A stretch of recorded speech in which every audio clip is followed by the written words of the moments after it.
by its gross tonnage.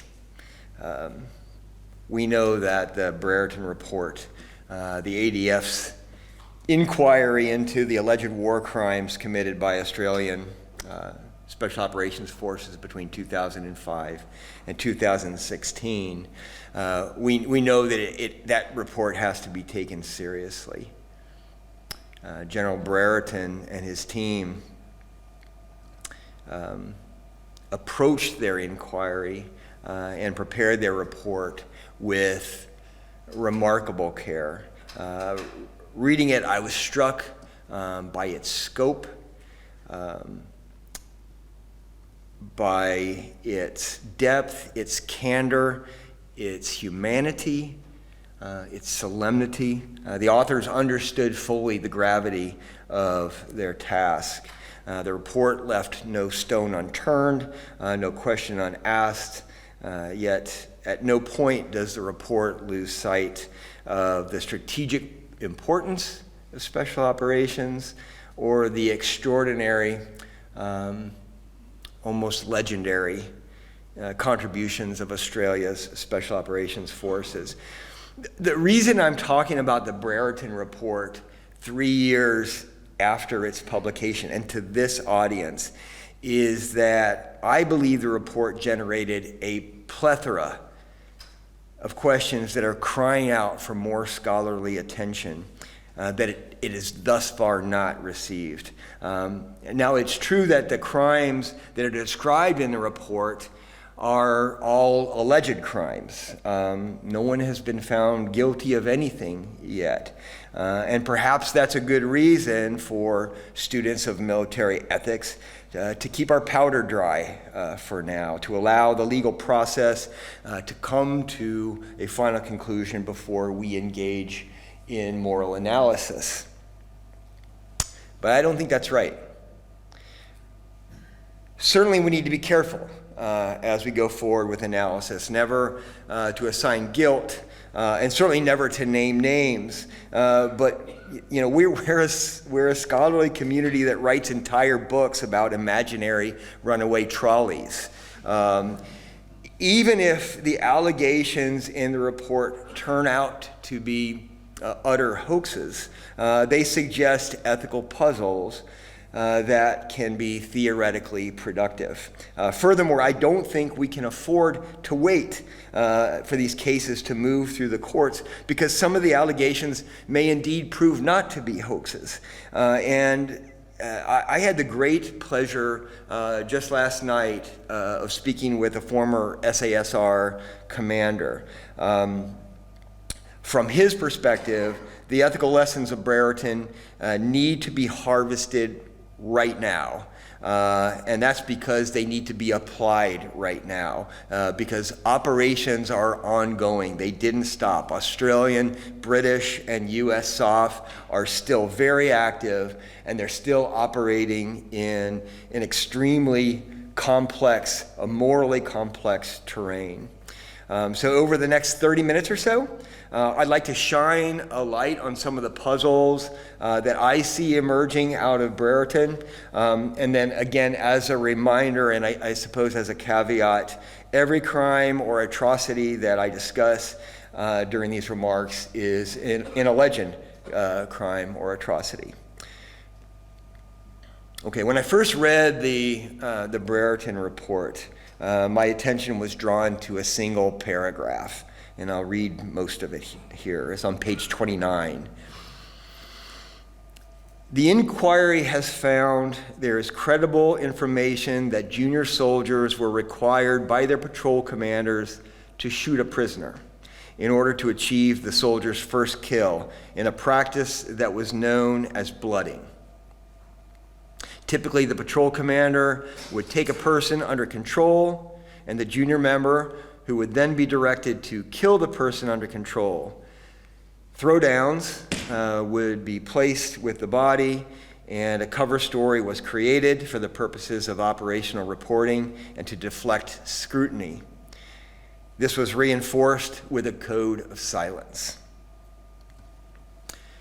So the practice of blooding if it's truly occurred, would certainly constitute an atrocity. But for me, as a student of military ethics and also a member of the special operations community, it constitutes almost an unfathomable puzzle. Indeed, it almost seems impossible to me. I think I could understand this, I could get my brain around it if these were the perpetrators, the alleged perpetrators were revolutionary or religious zealots. But Australia's SOF are not only among the most professional soldiers in the world, they're also among the finest humans you'll ever want to meet. Yes, they are badasses. I wouldn't want to mess with any of them. But they're also kind and compassionate. They're funny as hell. They're the people that you want to have a beer with. They're the people you want to live next door to. So I've been thinking about this paragraph ever since I read it 3 years ago. And it seems to me that the act of blooding is a tale of 3 atrocities. The alleged perpetrator of atrocity number 1 is the patrol commander who directs the junior soldier to murder the prisoner. The junior soldier commits alleged atrocity number 2 by pulling the trigger. And finally, every member of the patrol who's a witness to a blooding or even becomes aware of it and fails to report it has committed the 3rd atrocity. In my opinion, atrocity number 1 is the worst. Atrocity number 2 is the most puzzling. And atrocity number 3 is the most troubling. Each of these atrocities also, I believe, generates its own set of research questions. Okay, so starting with alleged atrocity number 1. I call it the worst because it's a double crime. The obvious victim, of course, of the patrol leader's order is the prisoner. But I think we also have to acknowledge that the junior soldier, the trigger puller, has been victimized in this case. And I'll talk more about that when I talk about atrocity number 2. So how do we explain the patrol leader's order? My colleague, Professor David Wedham, henceforth David, makes an important observation. He writes, many military investigations over the years have started with, and far too many have ended with, the theory that anything that went wrong was the responsibility of just a few bad apples.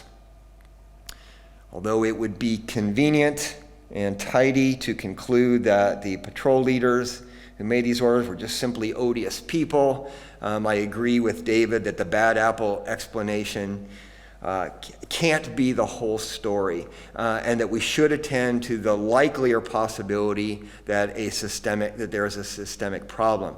Having said that, I think we need to be careful not to dismiss the bad apple explanation out of hand. We should treat the bad apple explanation as a testable hypothesis and then potentially dismiss it if we can prove that. So I'd be interested, first of all, in an ethical critique of military recruitment in general, but especially military recruitment for these elite units. Who are these people who are attracted to elite special operations units and attracted to the prospect of an extremely difficult selection process that you probably will not get through? Do they volunteer, as the SEAL ethos suggests, to humbly serve as guardians, ready to defend those unable to defend themselves? Or do they sign on for the prospect of jumping out of airplanes and diving underneath ships? If I'm being honest, I think that best describes the 20-something version of me. It's not as honorable as the first motivation, but we can work with adventure seekers, I think. But I also wonder how many candidates are attracted by the prospect of doing violence, by the opportunity to kill. And I wonder if there's a methodology that could shine some light on this question. I don't know the answer to this, but I do know that we collect a great deal of psychological data on volunteers for the SEAL program. Now, our psychological batteries were developed and instituted to test for grit, not sociopathy. But I suspect that several of the questions on those surveys that every student takes, every candidate takes, could also serve as markers for a candidate's moral fitness. From 2006 to 2008, I was privileged. I had the privilege of running that famously grueling training. We ran 6 classes every year, and each class started with about 200 candidates. So of the 1,200 candidates that started every year, the chances, I would imagine, are pretty good that some of them would fit that bad apple profile. Of the 30 or 40 who ultimately graduated, I wonder how many bad apples were left. Did selection screen them all out? That would be the hope. Or, again, to quote David, did it concentrate them? Is it possible that a violent nature or a bad character actually provides some sort of net advantage during these selection processes? My unscientific answer to this is that no, I don't think sociopaths survive that training. They are either discovered and are pilloried in their peer reviews, or their inability to form cooperative bonds make the training unbearable. But again, I think that these are testable hypotheses. I would like to see them tested. So now let's turn to the more plausible explanation for atrocity number 1. It's not a bad apples problem, it's the barrel that's rotten. One bad barrel explanation that the report suggests is the elitist culture of special operations formations. And at the top of the list that was of the contributing factors that Brereton describes is the dominance of a clique of non-commissioned officers who embraced a warrior hero culture. The notion that being designated special justified exceptionalism from ordinary rules and oversight. While it is undeniably true that elitism, and I think in any endeavor, often leads to unhealthy outcomes, I'm actually skeptical of this as an explanation for atrocity number 1. And I'm also concerned that the fix could have some unattended and adverse consequences. I'm skeptical because I can't follow the breadcrumbs from privilege to homicide, from the obnoxious superiority complex which the 23-year-old version of me most certainly suffered from, to ordering my most junior subordinate to put 2 rounds into a prisoner's head. I'm also worried because if we start treating this as a discipline issue, or maybe purely as a discipline issue, I think that we risk an correction that would punish the unconventional thinking that makes special operations possible in the first place.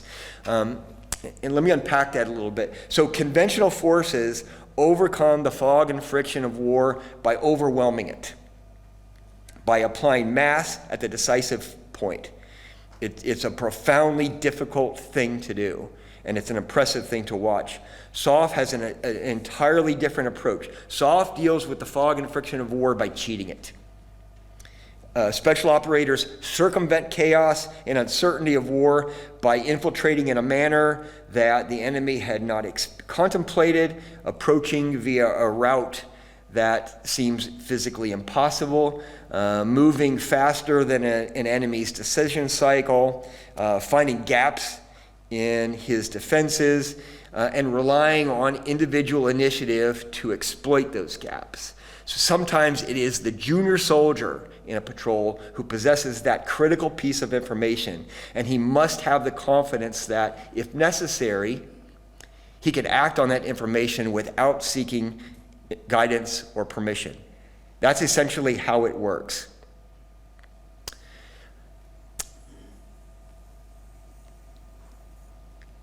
I participated in Operation Just Cause, the 1989 invasion of Panama.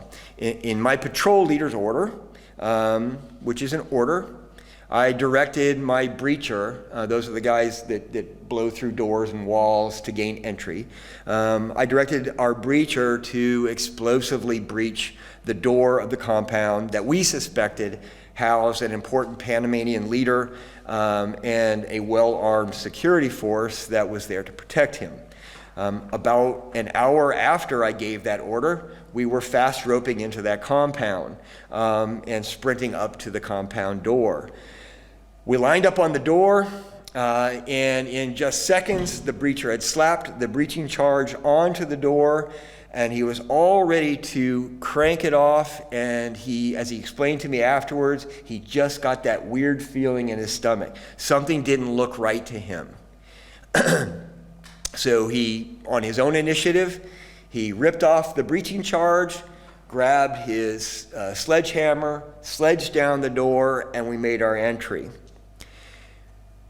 When we entered that compound, what we found was a room that was fairly small, about maybe 12 by 10.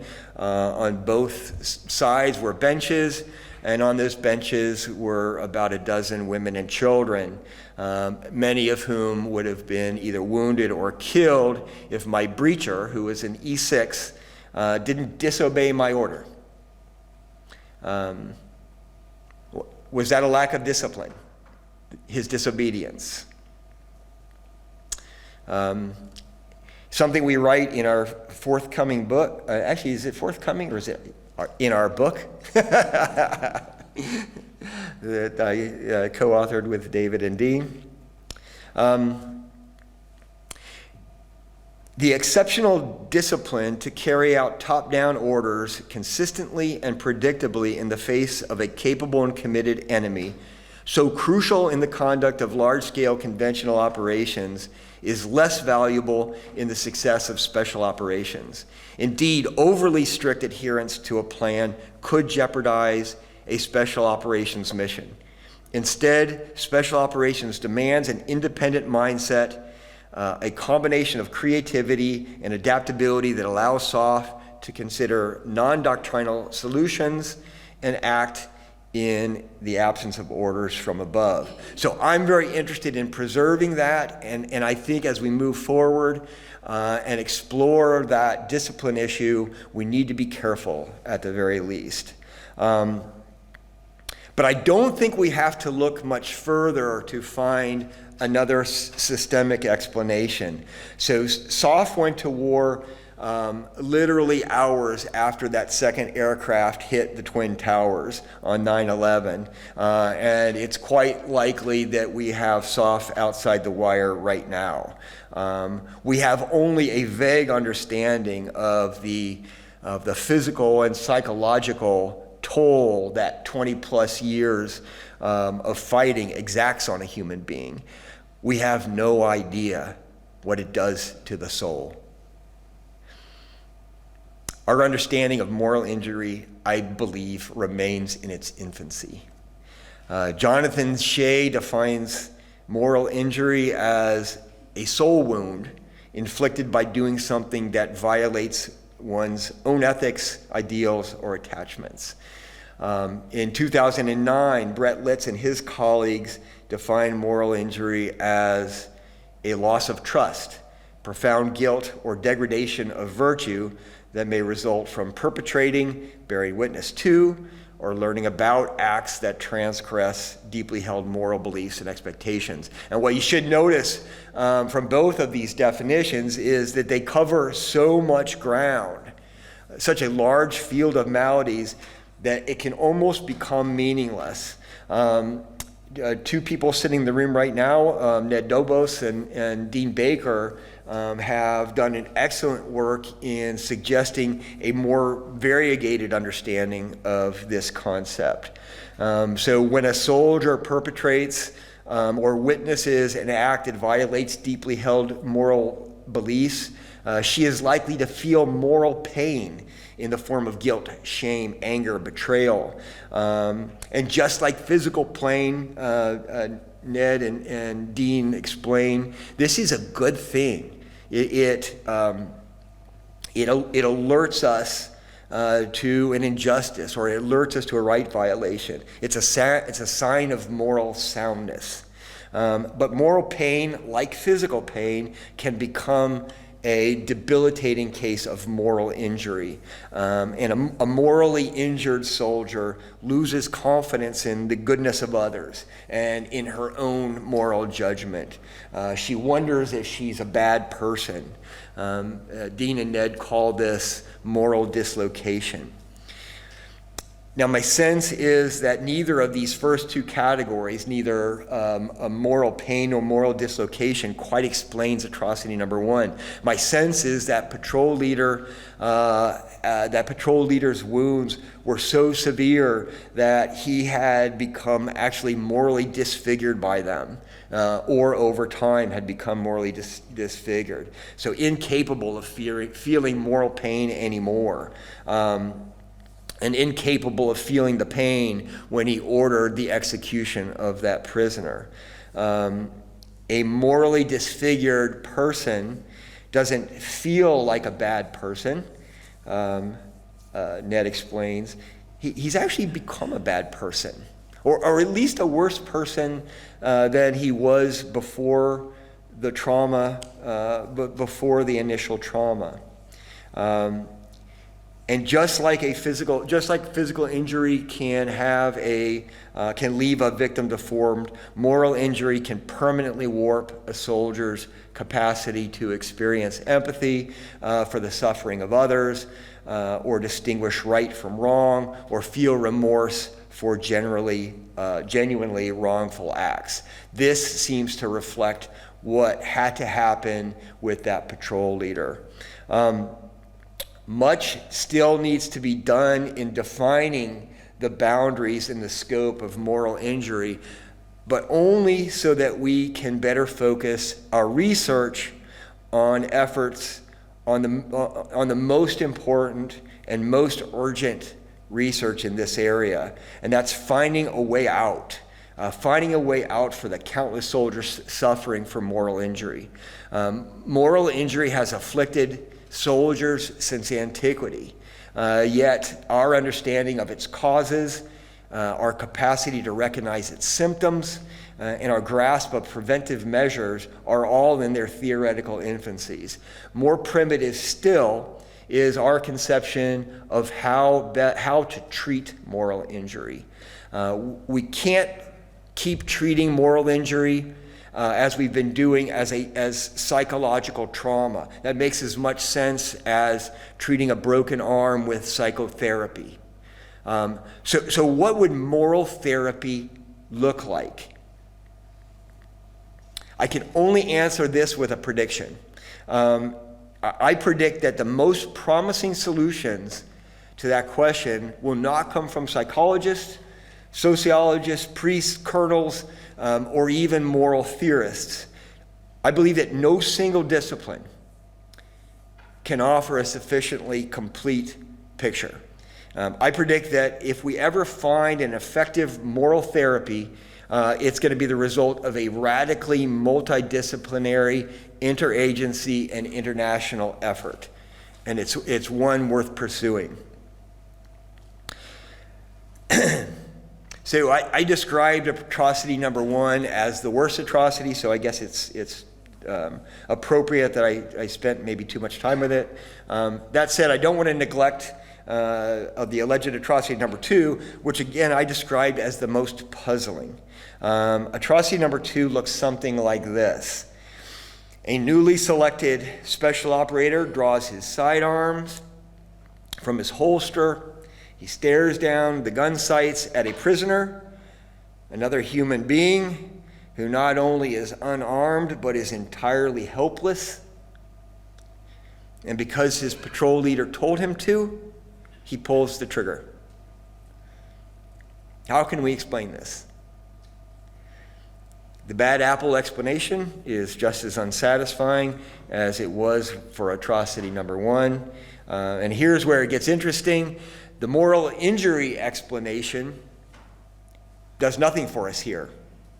Not only is the junior officer or the junior soldier's this is the first combat deployment for the junior soldier, but it's also his first kill by definition. That's what this whole enterprise is about, is getting that first kill.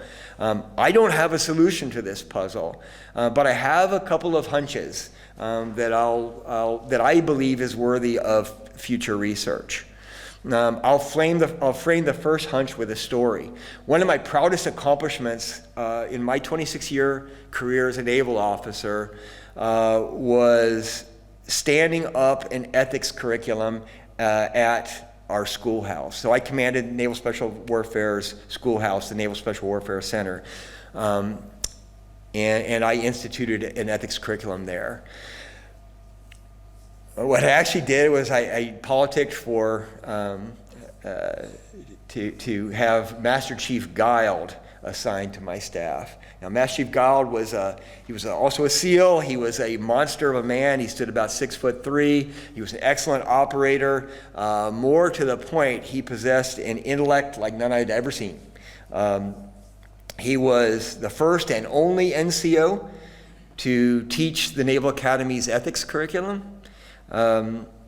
When he retired, he was accepted at Harvard Divinity School, and I'm pretty sure he's an atheist. The bottom line is he was just a wacko. He was the perfect person to establish our curriculum. And the last time I looked, there is still an ethics curriculum there, and it seems to have aged well. It seems to have improved through the years. But here's the interesting thing. So one evening near the end of my time there, during the end of my tour as the head instructor for the SEALs, I was walking out to my car to head home for the night. And I ran into one of my former students who had gone on, and now he was at one of the SEAL teams on the West Coast. I forget which one. So I asked him, how things are going, and he's going, yeah, it's going great. I love my platoon. Pre-deployment workups are going well. But right as we were about to separate, I could tell he wanted to tell me something. There was something on his mind. Sir, I think there's something you should know. He told me about his first day as an assistant platoon commander in his first no-kidding SEAL platoon. So shortly after he was welcomed aboard, he was confronted and taken aside by a couple of NCOs, SEALs who were probably about the same rank as the SEALs, as the patrol leaders that in the Brereton Report. You need to forget all that ethics bullshit that Herbert and Guild are teaching you at the center, they told him. You're a stone cold killer, ensign, and don't you ever forget it. So what I realized is there was a countercultural narrative brewing in our community. And I immediately recognized that the same countercultural narrative when I read the Brereton Report. The report gives it a name, the warrior hero narrative. I call it the narrative of the stone cold killer. And when I use the term narrative, I'm drawing on the conceptualization of American sociologist Christian Smith. Smith writes, We not only continue to be animals who make stories, but also animals who are made by our stories. We are animals who most fundamentally understand what reality is, who we are, and how we ought to live by locating ourselves within larger narratives and meta-narratives that we hear and tell. And that constitute what is for us real and significant. Okay, so cultural narratives are stories that put situations and events in the context of who we are as a community and how we ought to live our lives. They focus our attention on the important feature of the moral landscape, but very importantly, they also obfuscate the moral landscape. We're all swimming in these cultural narratives, and for the most part, we're completely unaware of them. You know, as an American male of European descent, I'm immersed in the narrative of America's founding, of the intrepid expansion out west. That narrative is part of my identity. Yet, you know, an American whose ancestors were enslaved, or an American whose ancestors were native to North America, they would challenge that narrative as an utter fabrication.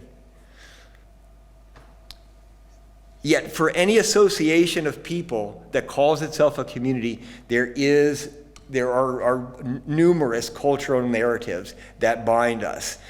For 26 years, I was a member of the SEAL community, and for most of that career, I did not really know. If somebody had asked me what is the narrative of our community, I couldn't have told you. In 2005, after our community had witnessed a handful of behaviors that seemed to fall outside the fuzzy lines of what we thought maybe the SEAL narrative was, we decided that we would tell our own story and tell it explicitly. So we put together a group of sort of mid-grade officers and senior NCOs. We sequestered them off on a barren and inhospitable island off the coast of San Diego and commissioned them to craft a narrative. And after weeks of navel gazing, they produced what we now call the SEAL ethos. I think they got it exactly right. It's a narrative that I think we all would hope the Special Operations Forces of any liberal democracy would embrace. A couple lines from it. I humbly serve as a guardian to my fellow Americans, always ready to defend those unable to defend themselves. The execution of my duties will be swift and violent when required, yet guided by the very principles that I serve to defend. When I led the Naval Special Warfare Center, the schoolhouse for SEALs, my fellow instructors and I saw as our fundamental purpose, our primary purpose, was that every SEAL candidate understood, every SEAL candidate that was going through our training understood and could live into that narrative, and that those who could not would no longer go on to be SEALs. That was our mission. What I didn't understand then, and I didn't understand really until that conversation I had in the parking lot, was that the narrative of the SEAL ethos that we were working so hard to instill into the hearts of our students had that competing narrative outside the confines of the schoolhouse in the real world of the SEAL teams. Now, unfortunately, I never followed up with that junior officer, but I really wonder how he fared during his first deployments to Afghanistan or Iraq or wherever he ended up. Which narrative dominated his approach to leadership? The narrative of the SEAL ethos or the stone cold killer narrative? Though I never spoke to him again, honestly, I'm not optimistic. And here's why. In the wake of the Enron scandal, Anand Ashforth and Joshi, I think that's pronounced right, published a paper that detailed the tactics of corrupt organizations by which newcomers were induced to accept unethical practices. So central to all these tactics is a willingness of the newcomer to compromise her or his values for some reward. For the organizations that were studied in the Anand et al. Paper, that reward was monetary. For a new member of a corrupt SEAL platoon or an SAS troop, the reward for adopting a stone-cold killer narrative is something far more enticing than money. It's acceptance into that inner ring, acknowledgement as a fellow operator. As the report highlights correctly, brand new operators, fresh out of their selection, have been dreaming their whole lives about becoming a member of the SAS regiment or a SEAL or a Green Beret. Now they finally arrived. They're standing on the outer edge of that inner circle. They would do just about anything for acceptance. And once in, they would do nothing to jeopardize that status. And I speak as an expert on this. As an ensign fresh out of basic training, I believed anything my chief told me. And I'm just fortunate that my first platoon chief, Vi Meyerholtz, was the embodiment of the SEAL ethos and not a subscriber to the stone cold killer narrative. But you know what? I just got lucky. If not, but the grace of God go I. So how do we explain the emergence of the stone cold killer counter narrative that seems to be told across countries and across time? Again, we shouldn't dismiss out of hand the bad apple thesis. There are some that are just hardwired to flourish in a world of stone cold killers, and so they're keen to proselytize. A former colleague of mine called them the pirates. They're smooth talkers. They're good politicians. Typically, they're pretty good operators, and they're just bad apples. Part of the solution has to be weeding the garden, to coin an expression from David again. Pirates are toxic, and they must go. But military leaders and military ethicists must also acknowledge that purging the pirates is merely a necessary condition for restoring the primacy of the narratives that we want our soldiers to embrace. To comprehend the reason that the stone cold killer narrative is so persistent over time and space, we must, as with atrocity number 1, examine the environment that spawned that counter narrative. So again, our special operators have been at war so long that inflicting death has long ago stopped being something that's out of the ordinary. When soldiers become numb to the fact that it is death that they are inflicting, the risk is great that they are going to stop doing it right. Furthermore, of the various adversaries that special operators have been fighting in these decades, none have played by the rules. Moral frustration is inevitable.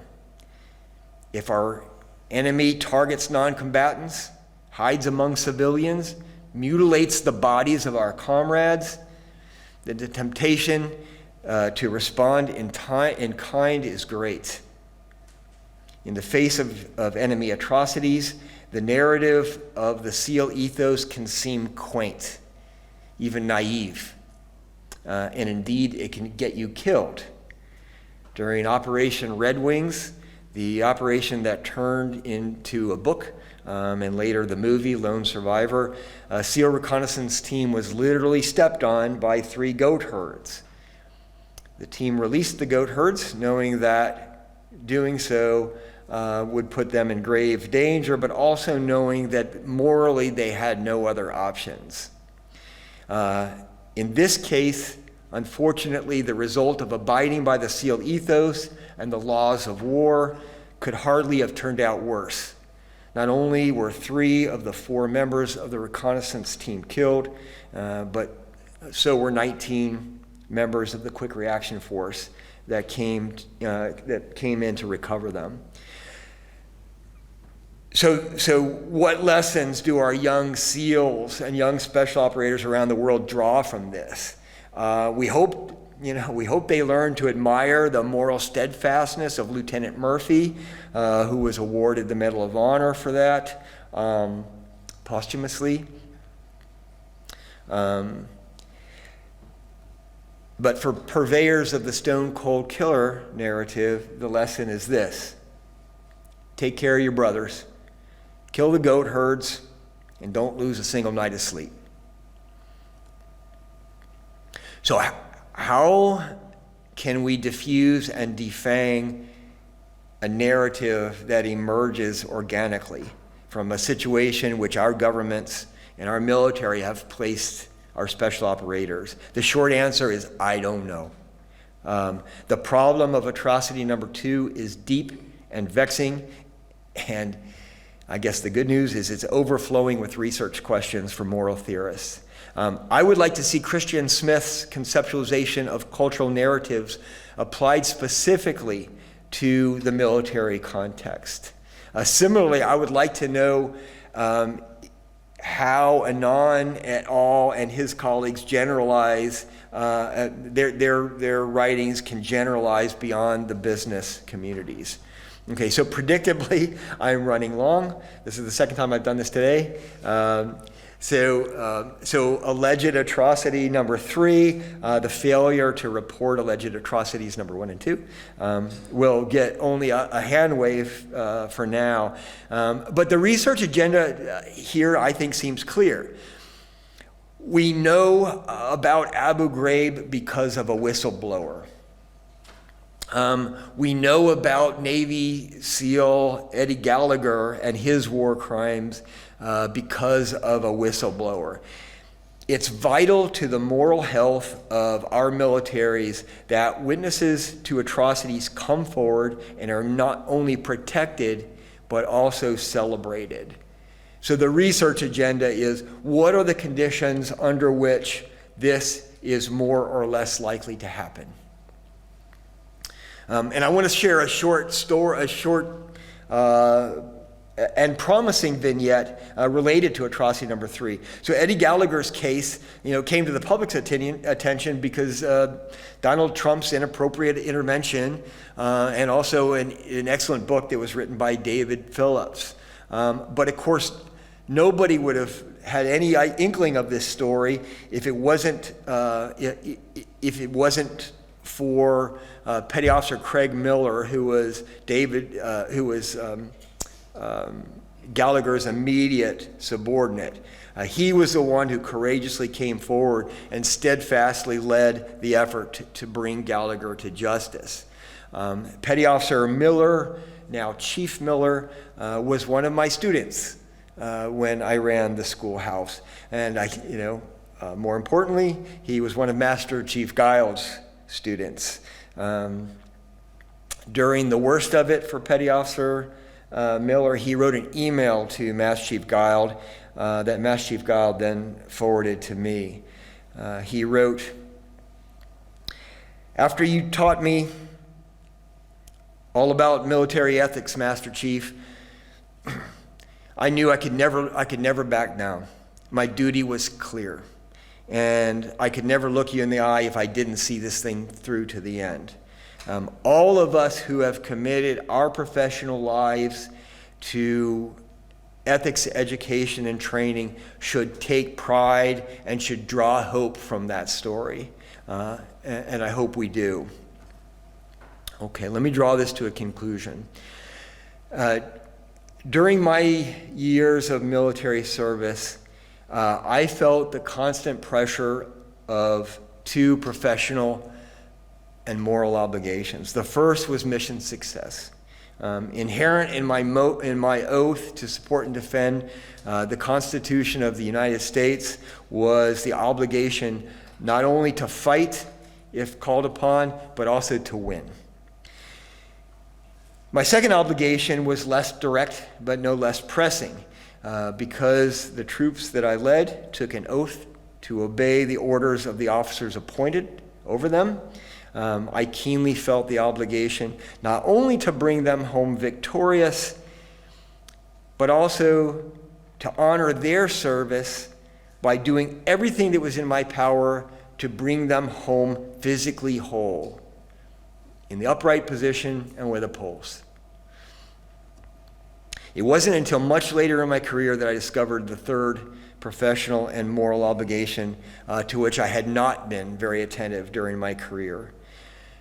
Military leaders are obligated to do everything that they can to bring their troops home with their souls intact. The military trained me well to meet my first two obligations. I can't say the same regarding obligation number 3. Ethics, education, and training in the military has improved significantly since my retirement over a decade ago, but as the Brereton Report tells us, there is so much more to be done. Those of us who work in the field of military ethics can address this shortfall. Indeed, I think we have a responsibility to identify ethical issues that threaten the moral well-being of the people who serve in our country's militaries and bring clarity to those issues. I'm grateful for all the work that so many of you have done individually in this field. I'm excited. I am so excited by the prospects for collaboration that MERLIN promises. So thank you.